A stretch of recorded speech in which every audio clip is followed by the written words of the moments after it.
మోడీకి ఎందుకు కనెక్ట్ అయిందంటే అభినందన్ తల్లిని అడగమని చెప్తున్నారు.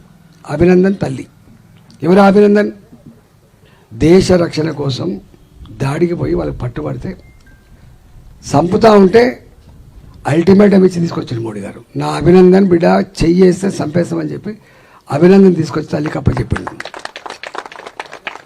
మన ఖతార్లో 8 మంది నేవీ ఆఫీసర్లకు ఉరిశిక్ష పడితే దాన్ని యావజ్జీవ కారాగార శిక్షగా మార్పించి మోడీ గారు మళ్ళీ ఇంటర్వ్యూన్ అయ్యి ఆ 8 మందిని జైళ్ళకి రిలీజ్ చేసుకొచ్చి వాళ్ళ కుటుంబాలకు అప్పచెప్పిన వ్యక్తి మోడీ గారు.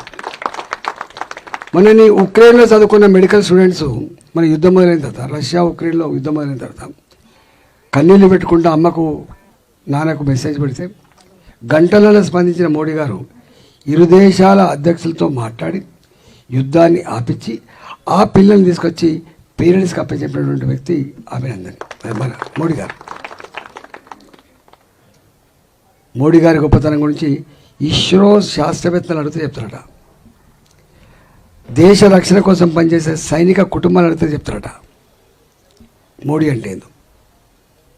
సరే ఎంతెంత మార్పులు వచ్చినాయో ఇవన్నీ చెప్తే ఉండదు, నాకు కొంచెం పని ఉన్నది శ్రీహరి గారు.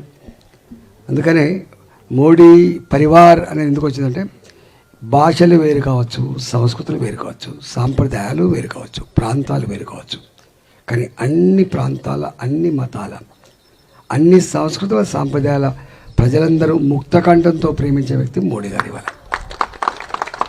అందుకే ఫిర్ ఏక్ బార్ మోడీ సర్కార్, అబ్కి బార్ 400 పార్. ఈ నినాదం ఇచ్చింది పార్టీ కాదు, మేం కాదు. ఈ నినాదం ఇచ్చింది మీలాంటి వాళ్ళు ఇచ్చిండ్రు. అంటే ఇవాళ యథా రాజా తదా ప్రజ, యథా రాజా తదా ప్రజ, యథా ప్రజ తదా రాజా అని ఎక్కడ లేదు, ప్రకృతి విరుద్ధం అది. అందుకని 10 ఏళ్లలో నేను బతికితే దేశం కోసం బతుకుతా, మరణిస్తే దేశం కోసమే మరణిస్తా అని చెప్పినటువంటి మహనీయుడు మోడీ గారు. అందువల్ల ఈ పిచ్చిగా మాట్లాడుతూ ఉంటారు. అక్షింతలు పంచంగానే, పులిహోర ప్యాకెట్లు పంచంగానే, జై శ్రీరామ్ అనగానే వస్తాయా ఓట్లు అంటే గదే పని చేసిన. అసలు మీకు తెలివిందా? మోడీ గారు ప్రధానమంత్రి కాకముందు అని చెప్పిన మాట ఏంటంటే దేశం ముక్కలైపోతుంది, రక్తపాతం అవుతుంది, మత కళాలు అవుతాయి, తిరోగమనం రిగ్రెసివ్ మేనర్లో పోతుంది.